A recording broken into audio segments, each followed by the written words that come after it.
મથુરાના પેડા એટલે પેડા, જેને ખાધા હશે એને ખબર હશે કે મથુરાને પેડા અને લાડવા પણ કહેવાય. આપણે દૂધ વગરના બનાવવાના છે. હું તો દૂધ પાવડરના બનાવું. તમારી પાસે માવું હોય તો વધારે સારું. 2 કપ દૂધ પાવડર એટલે અંદાજે 400 ગ્રામ હશે. ગેસ ચાલુ કરી બકડ્યું બહુ મોટું થઈ જાય. આપણે તો ટોપડી લેવું. ખાલી 1 પ્યાલો ઘી નાખી દૂધના પાવડરને એટલો ગરમ કરવાનો કે ધોરામાંથી હામરો થઈ જાય. કાળો ન કરી નાખવાનો.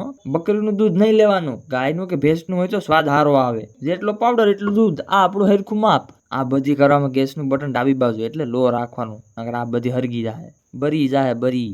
2 ચમચી ઘી.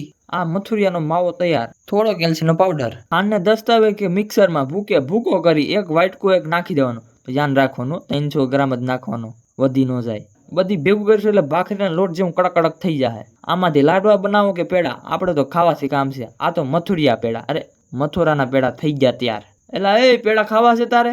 હા અલે હજી એક આપો ને. એકમાં તો ધરાતો નથી. અલે